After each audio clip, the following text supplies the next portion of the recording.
성경 공독합니다. 오늘 말씀은 로마서 4장입니다. 로마서 4장 1절부터 25절까지 말씀인데요. 우리 말씀이 기니까 우리 4장 1절부터 3절까지만 보시겠습니다. 4장 1절부터 3절입니다. 로마서 4장 1절부터 3절입니다.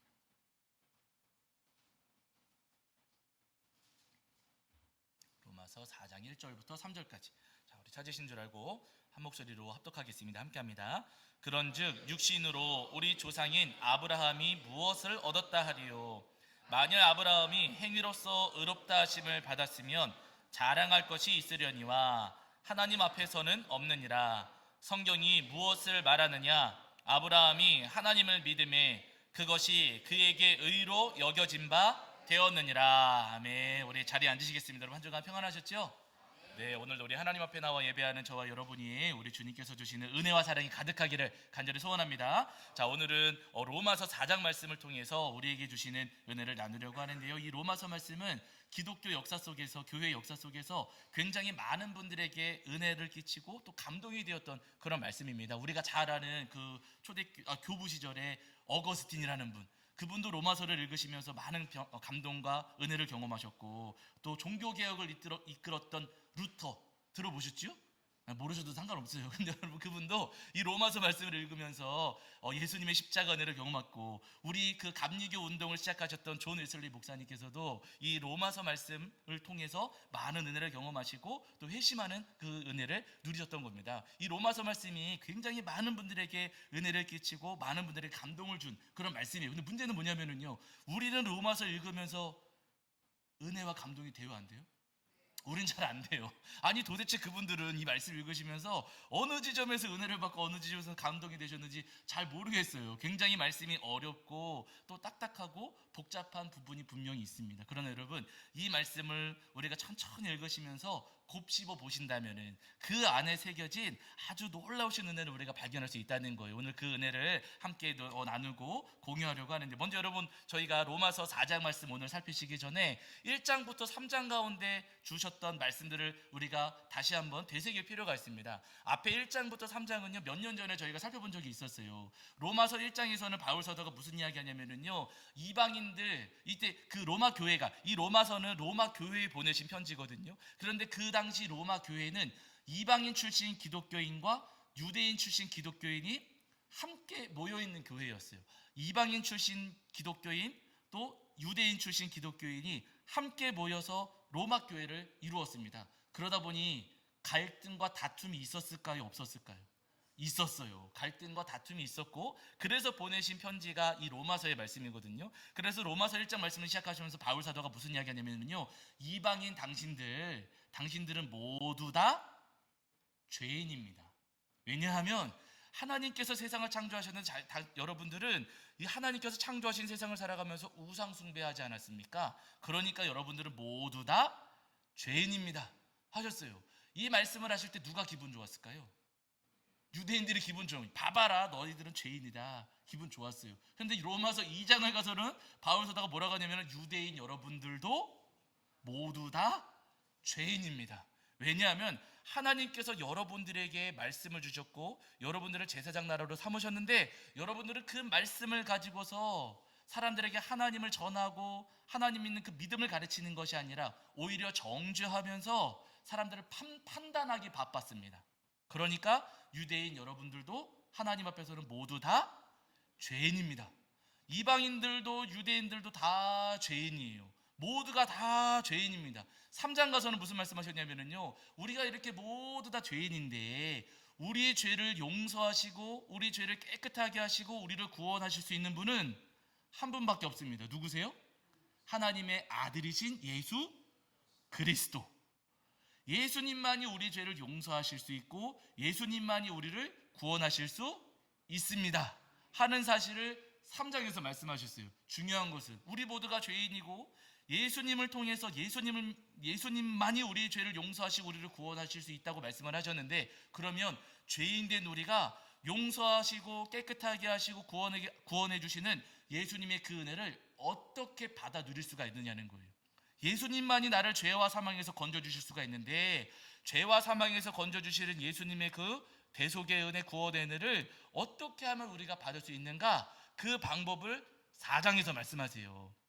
4장에서. 그래서 여러분 4장의 결론부터 제가 말씀을 드릴게요. 그러면은 죄인 모두가 죄인인데 이 땅의 죄인들이 어떻게 우리를 용서하시고 우리를 구원하시는 예수님의 그 십자가의 은혜를 어떻게 받아들일 수가 있는가? 한 가지만 있으면 돼요. 뭐예요? 믿음입니다, 여러분. 뭐만 있으면 된다고요? 믿음만 있으면 돼요. 돈이 아니고 권세도 아니고 지식도 아니고 명예도 아니고 인기도 아니고 뭐만 있으면 된다고요? 믿음만 있으면 된다는 거예요. 여러분 어떤 분들은요 착한 일 많이 하면 되지 않습니까? 이 땅을 살아가면서 우리가 선한 일, 착한 일, 좋은 일 많이 하면 그러면 구원받는 거 아니겠습니까? 그렇게 말씀하시는 분들이 더러 계세요. 그러나 여러분 제가 예전에 말씀드렸잖아요. 우리가 이 땅을 살아가면서 하는 모든 착한 일, 양팔저울을 이렇게 놓고서는 우리가 하는 모든 착한 일을 한쪽에 놓고 우리가 하는 모든 나쁜 일을 한쪽에 놔요. 양팔저울에. 어디가 더 무거울까요? 예? 아니 솔직하게 우리 마음이 그래도 나는 착한 일 많이 했으니까 착한 쪽이 기울지 않을까 싶지만은 여러분 그렇지가 않습니다. 양팔저울에다가 착한 일, 내가 한 착한 일, 내가 한 나쁜 일 양쪽에 올려놓고 무게를 달아보면은 여러분 우리는요 착한 일보다 나쁜 일을 더 많이 합니다. 근데 우리는 기억을 해요, 못해요? 기억을 못할 뿐. 내가 내 입술로 저지른 죄악들, 내 마음으로 저지른 죄악들, 내 손과 발로 저지른 죄악들, 내 눈빛으로 저지른 죄악들, 내가 기억을 못할 뿐 우리가 선한 일보다도 악한 일을 더 많이 하면서 살아간다는 거예요. 그러니 여러분 착한 일 많이 하면 되지 않겠습니까? 여러분 그렇지가 않아요. 왜냐하면 나는 죄를 더 많이 짓는 못난 사람입니다. 죄인인 거예요. 그렇기 때문에 선한 것으로는 우리의 죄를 해결할 수가 없어요. 그리고 여러분 더 중요한 것은 뭐냐면요, 여러분 가끔 이제 운전하시는 분들은 그런 일 경험하셨겠지만은 가끔 교통법규 어겨가지고 딱지 날라오잖아요. 법을 어겨가지고 딱지 뗐으니까 벌금 내세요. 벌금 날라올 때가 있어요. 그러면 그때 만약에 예를 들어서 제가 딱지 주차 위반해가지고 딱지가 날라왔는데 아니 경찰서 가서 여보세요 경찰 아저씨 제가 딱지 주차 위반한 적은 있긴 있는데 그런데 그거 말고 제가 주차 제대로 한 적도 많이 있습니다. 제가 주차 제대로 한 적이 더 많으니까 이번에 요거 잘못한 거 이거 없는 셈 쳐주세요. 없애주세요. 해줄까요? 안 해줄까요? 안 해줍니다. 여러분 잘한 건 잘한 거 그대로인 거고 나쁜 건 나쁜 거 그대로인 거예요. 착한 일로 나쁜 일을 지울 수가 없어요. 여러분 안 됩니다. 아니 선한 일 많이 했으니까 나쁜 일 한 거 지워줄 수 있지 않습니까? 여러분 그게 아니에요. 내 착한 일로 내가 저지른 죄악을 지울 수가 없어요. 그러니 선한 일 많이 하는 것으로 구원받을 수 있습니다 하는 것은 잘못된 이야기입니다. 여러분 우리는요 선행으로 구원받을 수가 없어요. 죄를 그보다 더 많이 짓기도 했고 선행으로는 악행을 지울 수가 없어요. 그렇기 때문에 선행으로는 절대로 우리는 구원받을 수가 없다는 거예요. 그러면 어떻게 우리가 예수님의 그 속죄의 은혜, 우리 죄를 용서해 주시고 구원해 주시는 예수님의 그 십자가의 은혜를 우리가 어떻게 받아들일 수가 있는가? 한 가지밖에 없다고. 뭐라고요? 믿음 한 가지밖에 없어요. 그래서 여러분 오늘 1절부터 3절까지 읽으셨는데 한 번 더 보실게요. 자, 4장 1절부터 3절입니다. 4장 1절부터 3절.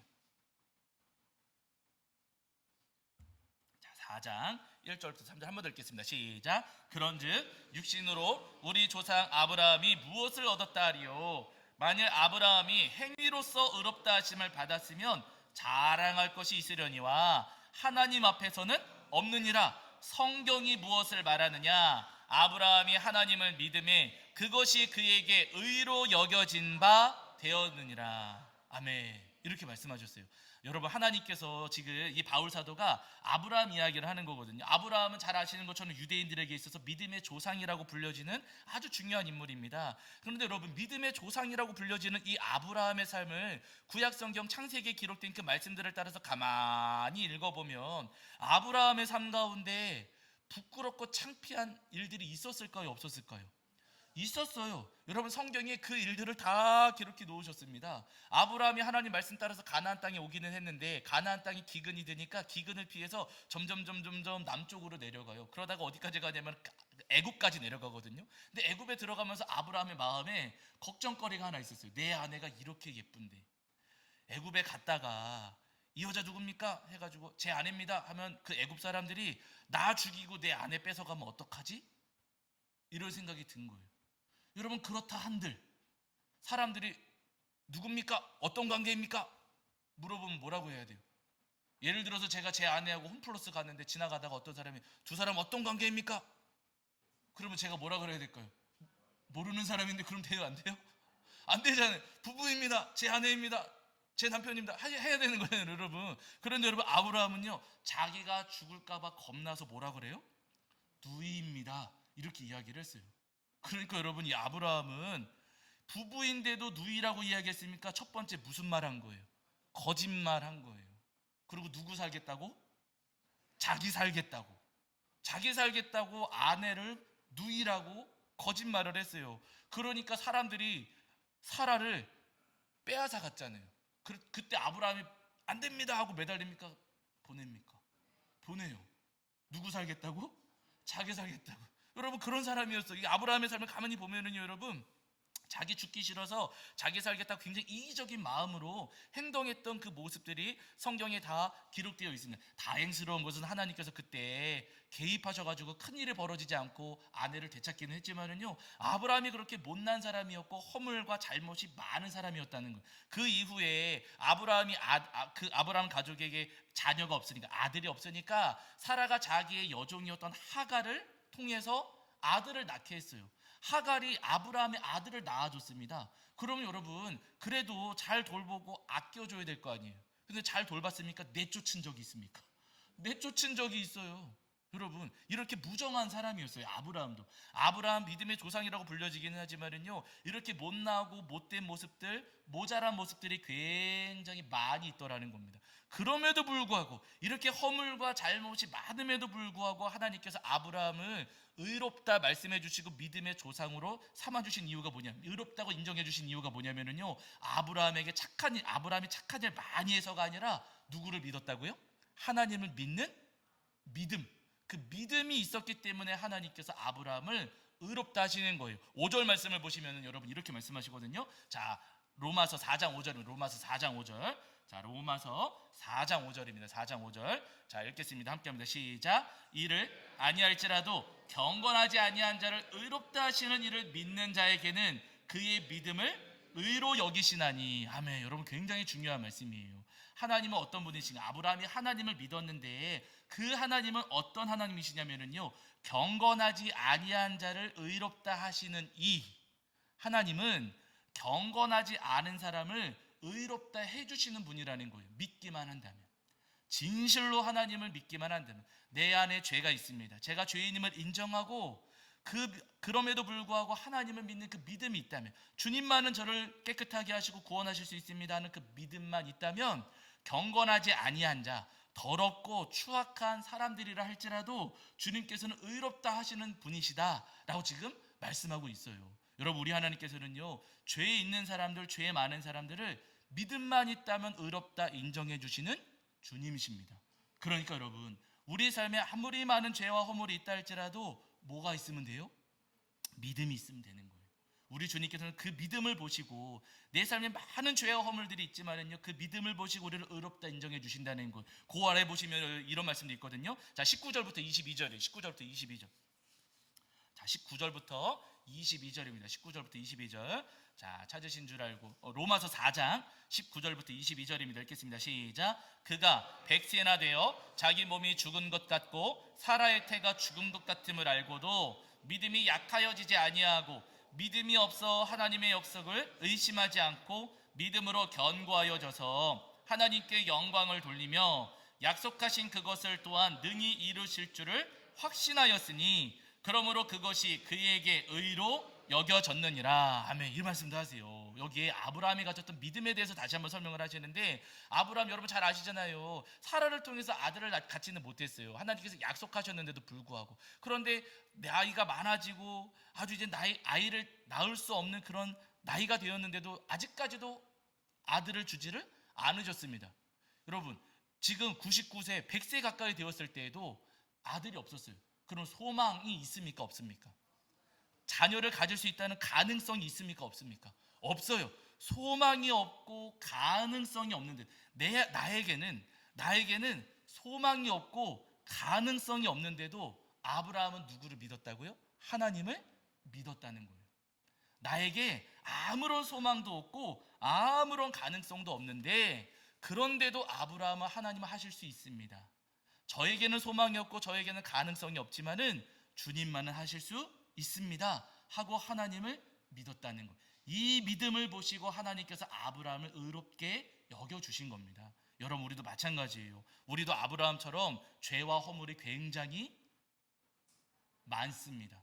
우리에게 더러운 죄악들이 여러분 너무나도 많고요. 아브라함만큼이나 우리도 못나고 못되고 모자란 모습들이 우리 삶에도 많이 있어요. 우리 입술에 험담과 비난을 달고 살고요. 우리 마음속에 원망과 불평이 끊어지지를 않고 거짓말 반복하고 욕심 많고 고집도 세고 여러분 술 담배 끊겠다고 하면서도 다시 반복하는 어리석음이 우리에게도 있고 음란한 것, 악한 것들 우리 안에 너무나도 많이 있습니다. 그러다 보니까 우리 안에 가끔 어떤 생각들이 찾아오냐면요, 아유, 나 같은 사람은 틀렸어.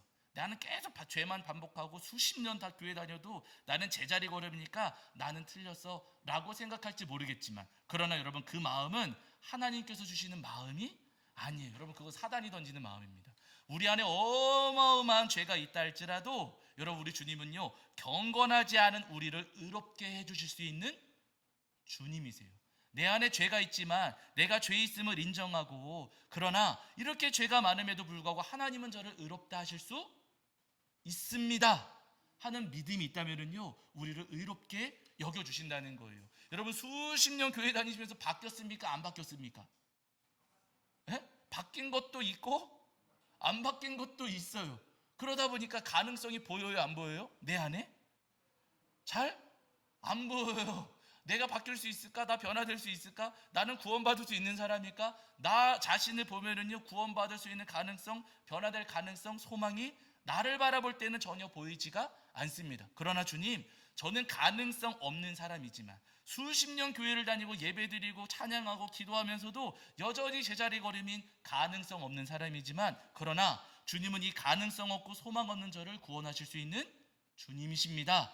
믿기만 하면 주님께서는 여러분 우리를 구원해 주시고 우리를 용서해 주신다, 오늘 성경을 통해서 약속하고 계시는 거예요. 바라기는 여러분, 더러운 우리를 깨끗하게 하실 수 있는 우리 주님, 소망 없는 우리를 구원하실 수 있는 우리 주님을 진실한 마음으로 믿고 따르시는 저와 여러분이 되기를 주의 이름으로 간절히 축원합니다. 우리 입술로 우리 한번 다 저를 따라해 보시게요. 저 따라해 보세요. 자, 더러운 저를 용서하여 주시옵소서.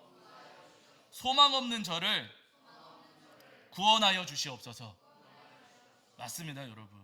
더럽고 소망 없지만은요, 주님은 하실 수 있으니 주님 저를 용서하시고 저를 구원하여 주시옵소서. 이 믿음을 가지시는 저와 여러분이 되기를 주의 이름으로 간절히 축원합니다. 여러분, 스가랴 3장을 보시면은요, 환상 가운데 하나님께서 여호수아 대제사장을 보여주세요. 이 스가랴에게 환상 가운데서 여호수아 대제사장이 하나님 앞에 서 있는 모습이에요. 근데 환상 가운데 보니까 여호수아 대제사장이 깨끗한 옷 입었을까요? 더러운 옷 입었을까요? 더러운 옷 입고 있어요. 냄새나는 더러운 옷을 입고 하나님 앞에 서 있고, 그 옆에는 사탄이 있어요. 이 사탄이 더러운 옷을 입고 있는 이 여호수아 대제사장을 보면서 가리키면서 하나님께 막 고소해, 막 소리쳐요. 아, 냄새나는 사람입니다. 지저분한 사람입니다. 못된 사람입니다 라고 하면서 사탄이 여호수아를 가리키며 하나님께 막 참소하는 거예요. 냄새나는, 왜냐하면 여러분 그때 당시 여호수아 대제사장, 이제 그 바벨론의 포로로 끌려갔던 이스라엘 백성들을 하나님께서 다시 예루살렘으로 돌아오게 해주시잖아요. 그 1차 포로 귀환 공동체를 이끌었던 지도자가 여호수아 대제사장이거든요. 근데 그들에게 맡겨주셨던 사명 가운데 한 가지 중요한 사명이 뭐였냐면은 성전 재건이었어요. 성전 재건해라 하나님께서 사명을 맡겨주셨는데 제대로 감당을 했겠습니까? 못했겠습니까? 못했어요. 1년도 안 돼요. 몇 달 정도 공사하는 것 같다가 공사 중단하고, 방해가 있어가지고 공사 중단하고 무려 16년 동안이나 성전 공사를 중단한 채 자기들 집만 짓고 자기들 할 일만 하면서 살아왔던 거예요. 하나님 집 짓는 건, 하나님 성전 짓는 건 하지 않고 자기들 집 짓는 건 열심히 했던 거거든요. 그러니까 이 여호수아 대제사장이 더러운 옷을 입고, 냄새나는 더러운 옷을 입고서는 하나님 앞에 서 있었던 겁니다. 근데 그 모습을 보면서 사탄이 보십시오, 더러운 놈입니다, 냄새나는 놈입니다 하면서 이 여호수아를 가리켜서 막 정죄하고 하나님께 막 떠들면서 이야기하는 거예요. 여러분, 우리가 여호수아 그 대제사장의 입장이었다면 얼마나 죽고 싶은 심정이겠어요. 허물 많은 모습으로, 냄새나고 더러운 모습으로 하나님 앞에 섰는데 그 하나님 앞에서 나의 냄새나고 더러운 모습을 막 고소하고 고발하고 있으니 얼마나 창피하고 부끄럽고 죽고 싶고 또 두렵고 떨리는 그런 마음이겠습니까? 그런데 여러분, 그 소리를 다 들으신 하나님, 여호수아의 모습까지 다 보신 하나님께서 뭐라고 말씀하시는가 보세요. 자, 여러분, 구약성경 스가랴면 스가랴 3장 2절입니다. 스가랴 3장 2절.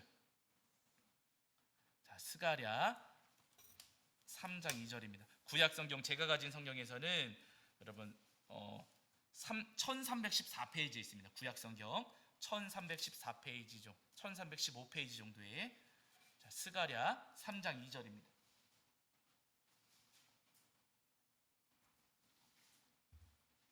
스가랴 3장 2절.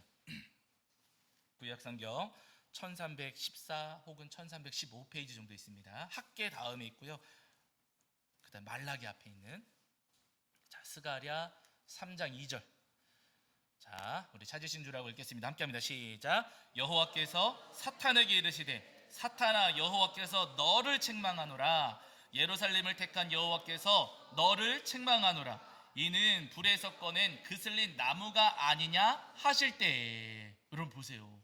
여호수아 대제사장이 사명 감당 못하고 못난 모습으로, 더럽고 추한 모습으로 하나님 앞에 섰을 때 하나님께서 그 더러운 여호수아를 책망하십니까? 여호수아를 고발하고 고소하는 사탄을 책망하십니까? 사탄을 책망하세요. 너 어디서 지금 엉뚱한 소리 하고 있냐? 사탄을 책망하십니다. 그러면서 하시는 말씀이 이는 불에서 꺼낸 그슬린 나무가 아니냐. 지금 여호수아에 대한 말씀이거든요. 이는 할 때 여호수아를 가리키시는 거예요. 여호수아는 지금 불에서 꺼낸 그슬린 나무다. 왜냐하면 포로 생활하다가 이제 막 돌아와서 성전 지으려고 하니 여러분, 힘과 능력이 있습니까? 없습니까? 부족한 거예요. 여러 가지 어려움들이 있었고 문제들이 있었어요. 그래가지고 잘 하지 못해. 그들이 처했던 그 연약한 상황, 그들이 처했던 그 어려운 상황을 하나님께서 헤아려 주신다는 거예요. 네. 그러면서 여러분, 자, 그 아래 4절 5절입니다. 3장 4절 5절 보실게요. 자, 우리 3절부터 보실까요? 3절부터. 자, 3장 3절 4절 5절입니다. 3절 4절 5절 시작. 여호수아가 더러운 옷을 입고 천사 앞에 서 있는지라 여호와께서 자기 앞에 선 자들에게 명령하사 그 더러운 옷을 벗기라 하시고, 또 여호수아에게 이르시되 내가 내 죄악을 제거하여 버렸으니 내게 아름다운 옷을 입히리라 하시기로, 내가 말하되 정결한 관을 그의 머리에 씌우소서 하매 곧 정결한 관을 그 머리에 씌우며 옷을 입히고 여호와의 천사는 곁에 섰더라. 여러분, 어떻게 하십니까? 여호수아가 더러운 옷을 입고 있었는데 어떻게 해주세요? 그 더러운 옷을 벗겨주시고, 그 다음에 알몸으로 세우십니까? 입혀주십니까? 아름다운 옷을 입혀주세요. 여러분, 우리 주님 이런 주님이세요. 우리에게 허물이 있을 때, 우리의 더러운 죄악들이 있을 때 그것을 들추시면서 또 이거 잘못했지 청문회 하듯이 아주 낱낱이 밝혀가지고 죄를 지적하고 정죄하시는 주님이 아니시고요. 우리가 더러운 옷을 입고 있을 때 그 더러운 옷은 벗겨주시고 우리에게 아름다운 옷을 입혀주시는 주님이십니다. 다만 뭐가 필요하다고요? 믿음이 있어야 된다고요. 우리가 예수님을 믿는 그 믿음을 가질 때 주님께서는요, 우리의 어떤 더러운 죄라 할지라도 그 더러운 죄를 다 용서해 주시고 우리에게 거룩한 흰 옷을 입혀주시는 주님이세요. 그렇기 때문에 여러분, 우리가 예수님을 믿어야 됩니다. 독생자이신 예수 그리스도, 우리 죄를 용서하시고 우리를 구원하시려고 이 땅에 오신 하나님의 아들이신 예수님을 믿을 때 주님께서 우리의 더러움을 용서해 주시고 우리를 구원해 주시는 거예요. 예수님과 함께 십자가에 달렸던 강도가 있잖아요. 두 명의 강도가 달렸는데 한 명의 강도는 예수님을 막 조롱하고 비난합니다. 당신 뭐 능력 있는 것처럼 뭐라고 하더니, 아니 이제 와서는 아무것도 못하느냐, 뭐라도 좀 해봐라 라고 하면서 예수님을 막 조롱하고 비난해요. 그런데 반대편에 있던 강도는 달랐어요. 한 강도는 예수님을 비난하고 조롱했지만은요, 반대편에 있던 강도는요, 예수님을 조롱하지 않았습니다. 우리는 죄가 있어서 여기 달렸지만 예수님은 죄 없이 여기 달리셨다. 네. 그러면서 이 강도가 그 십자가 위에서 뭐라고 하냐면요, 예수님, 당신의 나라에 임하실 때 나를 기억하소서. 여러분, 이 강도는요 평생 죄짓고 살아온 사람입니다. 평생. 그리고 이때도 왜 좀도둑이 없었겠어요? 좀도둑 그냥 조금 훔친 거, 그런 걸로 이렇게 십자가에 매달아 사형시키지는 않잖아요. 이 사람이 여러분 십자가에 달려 사형을 당한 것을 볼 때 이 강도도 엄청나게 잔인한 죄악을 저지른 거예요. 어마어마한 죄를 저지르고 지금 십자가에 달려서 죽기 직전입니다. 그런데 평생 죄짓고 살아오고 흉악한 범죄를 저지른 사람이 죽기 직전에 예수님, 당신의 나라에 임하실 때 저를 기억하소서 한 거예요. 여러분, 평생 죄 지어온 사람에게 소망이 있습니까? 없습니까? 소망 안 보이잖아요. 보이지가 않아요. 가능성이 있습니까? 없습니까? 가능성 없어 보여요. 그런데 여러분, 이 사람이 마지막에 십자가에 달려서 죽기 직전에 예수님께 당신의 나라에 임하실 때 나를 기억하소서 라고 고백했을 때 여러분, 예수님 뭐라고 하십니까? 넌 땡, 너는 지옥이 나가. 그러셔요? 넌 틀렸어, 이제 와서는 소용없어, 땡. 아니면 1분 뒤에 공개할게, 여러분 그러셔요? 아니잖아요. 예수님께서 뭐라고 하시냐면 오늘 내가 나와 함께 어디요? 낙원에 있으리라. 가능성 없는 사람이었어요. 그러나 그가 예수님을 믿었을 때, 마지막 순간이었지만 그가 예수님을 믿었을 때 주님께서는 그를 용서해 주시고 구원해 주셨다는 겁니다. 여러분, 그래서 오늘 우리에게 믿음이 필요한 거예요. 돈이 필요한 거 아니고요, 권세도 아니고 지식도 아니고 명예도 아니고 인기도 아니고, 여러분 우리에게 필요한 것은 예수님을 믿는 믿음입니다. 내가 지금까지 어떤 더러운 죄악을 지었을지라도 여러분, 주님을, 내 죄를 인정하는 그 마음을 가지고, 회개하는 마음을 가지고 예수님을 믿을 때 주님만이 저를 용서하실 수 있습니다. 하나님의 아들이신 예수님만이 저의 죄를 깨끗하게 하실 수가 있고, 주님만이 저를 죄와 사망에서 건지셔서 구원하실 수 있습니다 하는 믿음을 가질 때 여러분, 주님께서 우리를 용서해 주시고 구원해 주시는 거예요. 여러분 많이 들으셨겠지만, 여러분 지존파 그 흉악범들 이야기 들으셨잖아요. 지존파. 예전에 우리나라를 발칵 뒤집어 놓았던 아주 끔찍한 그 연쇄살인 집단입니다.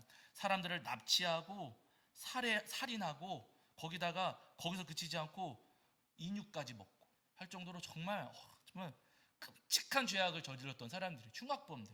20대 중반, 초중반 이런 나이였거든요. 어마어마한 범죄를 저질러 온 나라가 뒤집어진 적이 있었어요.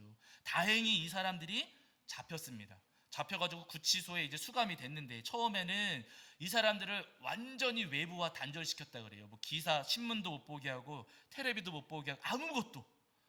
왜냐하면은 어떤 기사나 이런 뉴스를 보면서 또 자극을 받아가지고 그 안에서 또 다른 범죄를 저지를 수가 있으니, 그런 자극 자체를 아예 차단하려고 어떤 접촉도 허락하지 않았다 그럽니다. 다만 접촉할 수 있는 사람들이 누구냐면요, 교도관들은 만날 수밖에 없잖아요. 뭐 밥도 줘야 되고 하니까 교도관들, 유일하게 이렇게 만날 수 있는 외부와의 접촉점은 교도관밖에 없었다는 거예요. 그런데 그 교도관 분들 중에 예수님 믿는 분들이 이 흉악범들을 만날 기회가 있을 때마다 복음을 전한 거예요. 근데 받아들였을까요? 안 받아들였을까요? 안 받아들이죠. 씨알도 안 먹겠다 그래요. 복음을 전해도 그냥 듣는 둥 마는 둥 하고 변화도 아무런 저기가 없었다 그럽니다. 근데 그러던 중에 이 서울 구치소에서 일하시던 그 교도관 중에 김영석이라는 분이 계셨는데, 이분이 교도관 생활을 하시면서 야간에 또 쉬는 날에 신학 공부를 하신 거예요. 그래서 그 공부 다 마치시고 목사 안수를 받으셨습니다. 이제는 목회를 하시려고 교도관 일은 그만을 두시고 이제 목회를 하시는데, 그 목회하시던 교회가 서울구치소 굉장히 가까운 곳에, 본인이 이제 교도관으로 지내셨던 그 서울구치소 가까운 곳에 교회가 있으셨던 거예요. 그래서 이분이 교도관 생활도 하셨겠다, 목사 안수도 받으셨겠다. 그러니까 그 교도소의 교정교화위원이 되셔가지고 주기적으로 이 죄수들을 그 수감자들을 찾아가서 만나시고 봉사도 하시고 하면서 예배인도도 하시고 하시면서 그 죄인들에게, 그 수감자들에게 복음을 전하신 거예요. 그러다가 이 지존파 범죄자들에게 복음을 전할 수 있는 기회를 얻게 되신 겁니다. 이분이 그 지존파 그 사람들에게 복음을 전하시는데, 여러분 너무 놀라운 것은 뭐냐면요, 그 끔찍한 죄를 저질렀던 이 사람들, 가능성 보이지 않고 정말 입에 담을 수 없을 정도로 어마어마한 범죄를 저지른 사람들인데, 이 사람들 가운데 예수님을 믿는 사람이 생겼어요. 그 가운데 김현양이라고 하는 그 가운데 그 지존파 가운데서도 가장 악질적인 사람이었는데 이 사람이 제일 먼저 복음을 받아들였다고 합니다. 예수님을 영접한 이후에 이 김현양이 완전히 변화되어 가지고요, 눈물을 흘리면서 진심으로 회개를 하고, 그리고 사람들 주변에 있는 사람들에게도 굉장히 호의적인 사람으로 변화가 되었다는 거예요. 그래서 사람들이 의심했대요. 저 사람 쇼하는 거 아니야? 저놈의 자식 저거 쇼하는 거 아니야? 하면서 의심하는 눈길로 바라보기는 했는데, 가까이 가서 만나고 대화를 해보면 너무나도 순수하더라는 거예요. 이 사람이 그런 죄를 저질렀으리라고 믿어지지 않을 정도로 엄청나게 순수한 사람으로 변화되었대요. 밤새도록 성경을 읽고 찬송을 항상 부르고 다니고 할 정도로 아주 큰 변화가 있었다는 거예요. 이 김현양에게 이제 그 법정에 서 가지고 사형이 선고되는 날이었는데, 이 사람이 법정에 서서 이제 사형 판결이 내려지는 거예요. 마지막 최후 진술할 수 있는 기회를 줄 테니까 최후 진술해라 라고 판사가 이야기하니까 이 김현양이 서서 이야기를 하는 거예요. 돌아가신 5분의 죽음에 대해서 저의 죽음으로 사죄하겠습니다.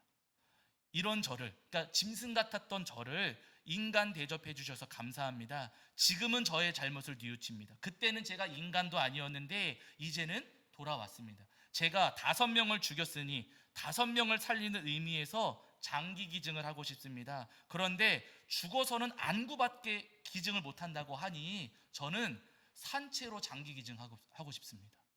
이 사람이 공개적인 자리에서 최후 진술하는 그 발언, 그 자리에서 자기 입으로 고백한 거예요. 이 사람이 정말로 예수님을 믿는 믿음을 가진 겁니다. 그렇게 흉악하고 잔인한 사람이었지만 예수님을 믿어요. 그렇다고 여러분, 그 사람이 저지른 죄 괜찮다 그런 이야기가 아니에요. 끔찍하게 잘못한 죄가 맞지요. 그러나 그런 범죄를 저지른 사람이었지만 예수님을 믿었을 때 그가 변화되었고, 예수님께서 그를 변화시켜 주시고 새롭게 하셨다는 거예요. 사형 집행일이 되어가지고 이제 사형 집행되기 전에 유언 남겨라 라고 했더니 이 사람이 뭐라고 하냐면요, 피해자 가족분들에게 제가 용서를 빕니다. 저는 큰 죄를 짓고 죄인의 몸으로 이곳에 왔지만 내가 모든 것을 잃었다 할지라도 예수님을 믿고 구원을 얻게 되어 기쁩니다. 여러분도 예수님 믿고 모두 천국에서 만나기를 원합니다 하고 생을 마감했다는 거예요. 제가 이 이야기를 듣고 이 책을 보면서 마음에 감동이 됐습니다. 와, 이런 사람도 예수님 믿으면 죄를 용서받을 수 있구나. 예수님께서 용서하시지 못하시는 죄가 없고 예수님께서 구원하시지 못하시는 사람이 없구나. 다만 뭐가 필요하다고요? 믿음이 있어야 돼요. 예수님을 믿는 그 믿음. 내 죄를 인정하면서 주님만이 저를 용서하실 수 있고 주님만이 저를 구원하실 수 있습니다. 그 믿음을 가진다면, 와, 주님은 누구라도 용서하시고 누구라도 구원하시는구나. 제가 감동을 받았습니다. 여러분, 우리도 다 마찬가지입니다. 여러분, 우리도 솔직히 이 사람만큼 죄 지었습니까? 안 지었습니까? 예? 손으로는 안 했지만 마음으로는 몇 사람 죽이셨어요? 예? 예? 아닌 척 하시네? 손가락으로 세요? 못 세요? 예? 못 세요. 근데 더 무서운 건 죽인 사람 또 죽인 적 있으세요? 없으세요? 죽인 놈 또 죽인 적 있으세요? 없으세요? 마음으로 있잖아요. 여러분, 우리 마음으로 때린 사람 또 때리고 죽인 사람 또 죽이고, 여러분, 우리도 마음으로 얼마나 많은 죄를 지었습니까? 나 안 그런 것 같지만 내 입술로 가슴을 후벼파고, 저 사탄처럼, 이 하나님처럼 그러지 않고 사탄처럼 저 사람 이런 잘못이 있고 이런 문제가 있고 이런 여론 하면서 우리도 후벼파면서 들추고 고발하고 한 적 여러분 있습니까? 없습니까? 우리도 있어요. 우리에게도 여러분 어마어마한 죄가 있고요, 우리 삶 가운데도 소망이 보이지 않고 가능성이 보이지 않는데, 그러나 여러분 중요한 것은요, 우리에게 그렇게 많은 죄와 허물이 있지만 그러나 주님, 제가 죄인입니다. 저는 가능성 없고 소망 없는 사람입니다. 그러나 하나님의 아들이신 예수 그리스도께서 저를 위해 십자가 지시고 우리 죄를 감당하셨다는 그 사실을 제가 믿습니다 하는 그 믿음, 주님만이 저를 구원하실 수 있습니다 하는 그 믿음만 있다면 주님께서 우리 죄를 용서하시고 우리를 구원해 주십니다. 바라기는 우리의 모든 죄를 깨끗하게 해주시고 우리를 죄와 사망에서 건져주실 주님의 그 은혜를 소망하시면서 그리스도이신 예수님을 끝까지 믿으시는 저와 여러분이 되기를 주의 이름으로 한절을 축원합니다. 자, 우리 찬송합니다. 찬송가 269장입니다. 269장 269장 찬송하시면서 준비하신 예물 봉헌하겠습니다. 찬송 269장입니다.